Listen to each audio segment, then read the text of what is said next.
नमस्कार, स्वागत है आपका भीम न्यूज इंडिया में। आप देख रहे हैं भीम न्यूज इंडिया। मैं हूं आपका दोस्त विनय कुमार सिंघल। दिल्ली में सबसे बड़े विपश्यना केंद्र का उद्घाटन सुप्रीम कोर्ट के पूर्व न्यायाधीश डॉक्टर के.जी. बालाकृष्णन के साथ हाई कोर्ट मध्य प्रदेश के न्यायाधीश सुरेश कुमार कैत और कांग्रेस के एसी मोर्चा के राष्ट्रीय अध्यक्ष राजेंद्र पाल गौतम ने किया। बताते चलें कि विपश्यना केंद्र एक ऐसी जगह है जहां 10 दिन तक सारे सुख साधन त्याग कर बिना किसी इंटरनेट और सुविधा के ध्यान लगाया जाता है। इसमें पाप, चोरी, व्यसन छोड़ने की तपस्या प्रतिज्ञा की जाती है। विपश्यना के समय सात्विक भोजन ग्रहण करना होता है और ये विपश्यना केंद्र कहते हैं कि बुद्ध धर्मावलंबियों के लिए होता है, लेकिन ऐसा नहीं है।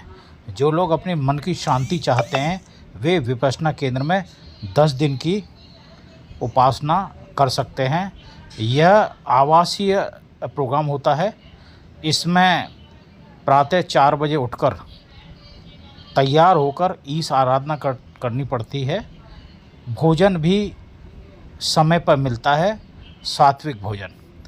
किसी प्रकार का मोबाइल, इंटरनेट या किसी दूरसंचार को उपयोग करने की अनुमति नहीं होती है। इसी तरह का एक विपश्यना केंद्र का उद्घाटन दिल्ली में किया गया। आप देख रहे हैं भीम न्यूज इंडिया की रिपोर्ट।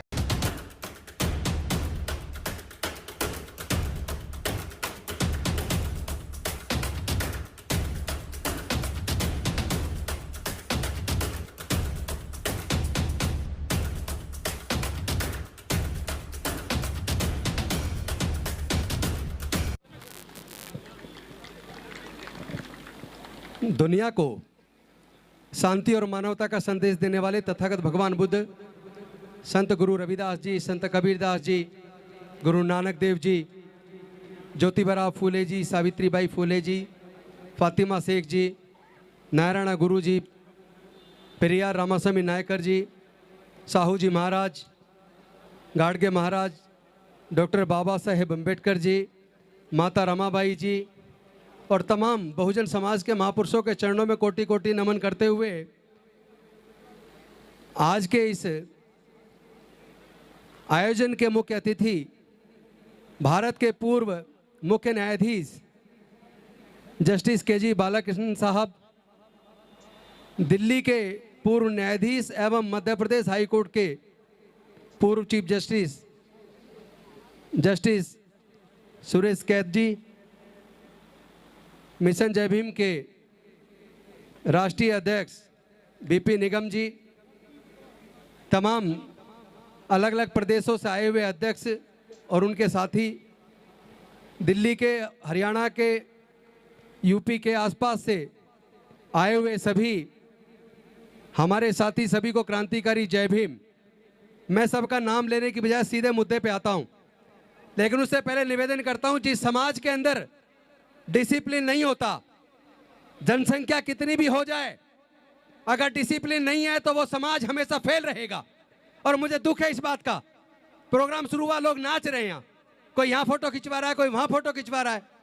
एक प्रोग्राम में डिसिप्लिन मेंटेन करना नहीं आता तुम लोग को, शर्म की बात है ये। फोटो ज्यादा महत्वपूर्ण है क्या? कितनी मेहनत लगती है किसी प्रोग्राम को करने में। आपको पता है इस जमीन को खरीदने में आप सबका कितना बड़ा सहयोग रहा है, कितनी मेहनत हुई है, तब जाके 6000 गज जमीन मिशन जय भीम के नाम से खरीदी गई। कितने लोगों ने कुर्बानी दी है, कितने लोगों ने अपनी मेहनत की कमाई से एक एक रुपया निकाल के दिया है। हमारे कई सारे माननीय जजेस ने भी दिया है, कई सारे ब्यूरोक्रेट्स ने भी दिया है, मजदूरों ने भी दिया, किसानों ने भी दिया, वकीलों ने भी दिया, इंजीनियर्स ने भी दिया, डॉक्टर्स ने भी दिया। तमाम लोगों ने मिलके दिल्ली के अंदर पहला मिशन जय भीम विपश्यना एवं ध्यान साधना केंद्र खरीदा और समाज के लिए समर्पित किया। चूंकि इस पूरे देहात के क्षेत्र में धीरे धीरे अंबेडकरवाद तो बढ़ा, लेकिन बुद्धिज्म पीछे छूट गया और पूरे दुनिया को आज बुद्ध की जरूरत है। जिस तरह पूरे दुनिया में नफरत बढ़ी है, लोग एक दूसरे के खून के प्यासे हैं। जहां देखो कहीं जाति के नाम पर, कहीं धर्म के नाम पर उन्माद है। सरकारें खुद प्रायोजित करती हैं दंगे, चारों तरफ हिंदू मुसलमान है। पूरे देश को एक ऐसे मुकाम पर लाके खड़ा कर दिया जहां लोगों की वोट की भी चोरी हो रही है, लोगों के अधिकारों की भी चोरी हो रही है, लोगों के मान सम्मान की चोरी हो रही है। आए दिन हम देख रहे हैं, हमारे लोगों की तो शिक्षा भी चोरी हो गई। ये जो मिडिल क्लास बना, जिन्होंने चंदा दिया, आप जानते हैं ये मिडिल क्लास कैसे बना? आपको पता होगा 1935 के एक्ट से पहले भारत में केवल जो इनकम टैक्स पे करते थे, जो बड़े जमींदार थे, केवल उनको वोट का अधिकार था। लेकिन 1919 में साउथ बोरो कमीशन को ज्ञापन देकर, और उसके बाद 1928-29 में साइमन कमीशन को ज्ञापन देकर, 1930, 31, 32 में राउंड टेबल कॉन्फ्रेंस के माध्यम से डॉक्टर बाबा साहेब अम्बेडकर जी ने अंग्रेजों को यह मानने के लिए बाध्य कर दिया कि भारत में रहने वाले सभी लोगों को समान रूप से वोट का अधिकार मिलना चाहिए। और वो हमें वोट का अधिकार मिला। लेकिन आज हम अपनी वोट की कीमत को समझते नहीं है। शराब की बोतल में 10-20 किलो अनाज में 2-4 हज़ार रुपए में अपनी वोट को बेच देते हैं। और अब तो पूरे चुनाव चोरी हो रहे हैं। कितने मुश्किल से मिडिल क्लास बना था, क्योंकि डॉक्टर बाबा साहेब अम्बेडकर जी ने शिक्षण संस्थानों में रिजर्वेशन देकर, राजनीतिक रिजर्वेशन देकर, सरकारी नौकरियों में रिजर्वेशन देकर हमें आगे बढ़ने का रास्ता बनाया था। हमारे लोग नौकरियों में आए, 4th क्लास में ज़्यादा आए, उसके बाद क्लर्क बने, डॉक्टर बने, इंजीनियर बने, साइंटिस्ट बने, प्रोफेसर बने, ब्यूरोक्रेट बने। तो ये सब कुछ जो बना केवल और केवल रिजर्वेशन की वजह से बना। लेकिन फिर एक ऐसा भी दौर आया जब सरकारों ने साजिश करके 5th पे कमीशन के माध्यम से 4th क्लास एम्प्लॉयमेंट को पूरी तरह आउटसोर्स करके ठेके पे दे दिया।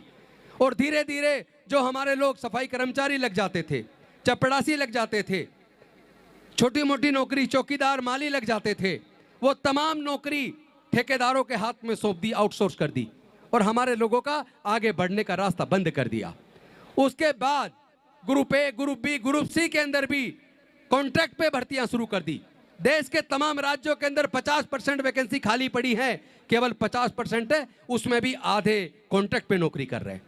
तो हमारा तो नौकरी का रास्ता भी बंद हो गया। ऊपर से ब्यूरोक्रेसी में डायरेक्ट लेटरल एंट्री ले आए, लेटरल एंट्री लाकर जॉइंट सेक्रेटरी और डायरेक्टर की भर्ती डायरेक्ट हो रही है। आपको मुझे ये बताते हुए गर्व महसूस हो रहा है कि 2021 के अंदर, उस वक्त मैं मंत्री था दिल्ली की सरकार में, मंत्री रहते हुए लेटरल एंट्री के खिलाफ पूरे भारत का पहला प्रदर्शन मिशन जय भीम के बैनर तले हम लोगों ने किया। पूरे देश में धम्म दीक्षा का प्रोग्राम, बाबा साहेब का सपना भारत को बौद्ध में करना है, इसका प्रोग्राम बड़े पैमाने पे किसी ने कैबिनेट मिनिस्टर रहते हुए किया, तो मिशन जय भीम के माध्यम से हम लोगों ने किया।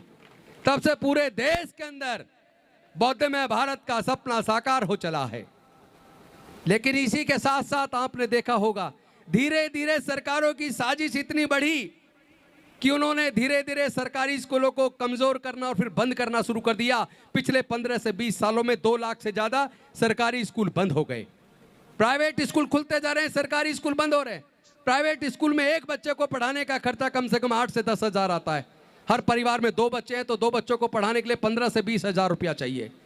हमारे समाज के 99% SC/ST के लोग ऐसे हैं जिनके पूरे परिवार की इनकम जोड़ लो तो 5,000 रुपये से लेकर 20,000 रुपये महीने के बीच है।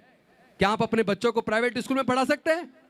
नहीं पढ़ा सकते। स्कूल में पढ़ने के लिए, और सरकारी स्कूलों को लगातार बंद किया जा रहा है या कमजोर किया जा रहा है। हायर एजुकेशन में तो हमारा रास्ता बिल्कुल बंद कर दिया।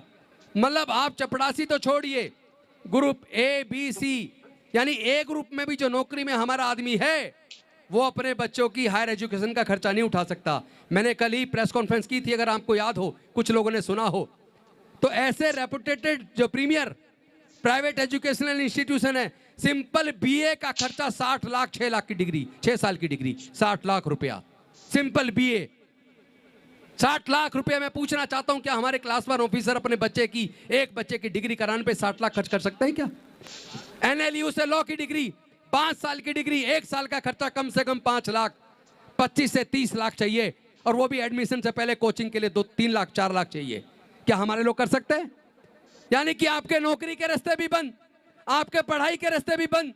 तो ये जो मिडिल क्लास बना था, जिसने चंदे देकर बामसेफ के माध्यम से, तमाम माध्यम से हमारे लोगों की अनेकों संस्थाएं बनाई, हमारे लोगों के अंबेडकर भवन बने, रविदास भवन बने, बौद्ध मंदिर बने, और आज ये विपස්සना सेंटर आपके सामने है।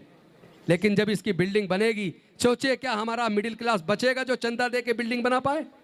किस हालत में सरकारों ने हमारे समाज को पहुंचा दिया है। SC ST के लोगों के लिए, उनके बच्चों के भविष्य के लिए खतरा पैदा हो गया है। इस खतरे से हमें मिल के लड़ना है, एकजुट होकर लड़ना है। लेकिन इसका तरीका एक है, सरकारें खुद साजिश के तहत संविधान को कमजोर करने में लगी हैं, देश को कमजोर करने में लगी हैं। क्योंकि देश को, जब देश के अंदर धर्म के नाम पे नफरत बढ़ेगी, जाति के नाम पे नफरत बढ़ेगी, तो देश कमजोर होगा। और ये देश कमजोर साजिश की तरह इसलिए की जा रहा है क्योंकि जो लोग मनुस्मृति से प्यार करते हैं, जो लोग बाबा साहेब के संविधान को खत्म करके मनुस्मृति को लागू करना चाहते हैं। 8623 बलेनो खड़ी है। ये किसी की गाड़ी बलेनो है 8623, और उसकी वजह से जाम लग रहा है। प्लीज जाकर अपनी गाड़ी को साइड में कीजिए, 8623 बलेनो। तो मैं अपने अंतिम चरण में अपने भाषण के, चूंकि मैं यहाँ कोई लंबा भाषण देने नहीं आया हूँ, मैं सिर्फ ये बताना आया हूँ। आपने जगह जगह एक धम्मरथ घूमते हुए देखा होगा। वो धम्मरथ भी मिशन जय भीम ने बौद्ध धम्म के प्रचार प्रसार के लिए बनाया। मिशन जय भीम के माध्यम से EVM के खिलाफ बैलेट पेपर वापस लाने का आंदोलन भी मिशन जय भीम के माध्यम से बहुत बड़ा आंदोलन हुआ। महाबोधि महाविहार की मुक्ति का आंदोलन भी मिशन जय भीम के माध्यम से बहुत जबरदस्त तरीके से हुआ। और मुझे खुशी है, अभी पिछले दिनों आपने देखा होगा, अभी 2-3 दिन के अंदर चुनाव है, लोकल बॉडी का चुनाव कर्नाटका के अंदर EVM खत्म करके बैलेट पेपर से होने जा रहा है। और मैं समझता हूँ इसका श्रेय आप सब साथियों को जाता है, क्योंकि आप सब लोगों ने EVM के खिलाफ बैलेट पेपर वापस लाने का एक आंदोलन किया था। तो मैं उम्मीद करता हूं कि आप आज की परिस्थिति में देश को एकजुट करने के लिए, अपने बाबा साहेब के संविधान को बचाने के लिए रात दिन एक करोगे, अंधविश्वास पाखंडवाद को समाज से दूर करोगे, अपने बच्चों को हर हालत में पढ़ाने के ऊपर पूरा ध्यान दोगे, हमारे बच्चे नशे से दूर रहें, व्यभिचार से दूर रहें, गलत कामों से दूर रहें, तो आधी लड़ाई तो हम वैसे ही जीत जाएंगे। तो साथियों, हम लोग मिलकर इस लड़ाई को लड़ेंगे भी और जीतेंगे भी। और मुझे बड़ी खुशी है कि ये विपස්සना सेंटर मिशन जय भीम के माध्यम से पूरे समाज को हम समर्पित करने वाले हैं। अभी तो ये तथागत बुद्ध की और बाबा साहेब की प्रतिमा ऊपर जाने के बाद 9 फीट की तथागत बुद्ध की, 8 फीट की डॉक्टर बाबा साहेब अम्बेडकर जी की प्रतिमा लगी है। और इधर 3 कमरे आप सबके सहयोग से बने हैं। बहुत जल्द इसका पूरा जो कुछ भराव हुआ, कुछ भराव करना है, उसके बाद विपස්සना सेंटर का निर्माण होगा। और मैं निवेदन करता हूं, यहाँ के कोई इस डब्बे में चंदा डालने वाला नहीं है, ये गलतफहमी दिमाग से निकाल देना। तो हमारे मिशन जय भीम के साथ इस डब्बे को लेकर कम से कम लोगों के बीच जाएं। और मैं आप सबसे निवेदन करता हूं, जो भी कोई डोनेशन देने चाहे, 10 रुपये, 20 रुपये, 100 रुपये, 50 रुपये, 500 रुपये, जो तुम्हारी इच्छा हो, इस डब्बे में डालना हो डब्बे में डालो, वरना जो लिख रहा हो उसको दो। लेकिन इस मूवमेंट को आगे बढ़ाओ। किसी भी सूरत में यह मूवमेंट बढ़ना चाहिए। ये मूवमेंट भारत को बौद्धमय बनाने का मूवमेंट, भारत के संविधान को बचाने का मूवमेंट, भारत के लोगों की अस्मिता को बचाने का मूवमेंट, और भारत के हमारे बच्चे दोबारा से गुलाम ना हो जाए, उन्हें गुलामी से बचाने का मूवमेंट हम मजबूती के साथ आगे बढ़ाएंगे। इन्हीं शब्दों के साथ आप सबको मिशन जय भीम के स्थापना दिवस की बहुत बहुत शुभकामनाएं और बधाई। और मैं उम्मीद करता हूं धीरे धीरे इस पूरे क्षेत्र में बौद्धमय समाज का निर्माण होगा और हम लोग देश को मजबूत करने में और देश के संविधान को मजबूत करने में अपनी भूमिका निभाएंगे। बहुत बहुत धन्यवाद। नमो बुद्धाय, जय भीम। आप देख रहे थे भीम न्यूज़ इंडिया। यदि आपको हमारे द्वारा दिखाई गई जानकारी पसंद है तो प्लीज़ हमारे चैनल को यूट्यूब पर सब्सक्राइब कीजिए, लाइक कीजिए, शेयर कीजिए, कमेंट्स कीजिए। भीम न्यूज़ इंडिया के फेसबुक और ट्विटर यानी एक्स और टेलीग्राम पेज को भी आप फॉलो कर सकते हैं।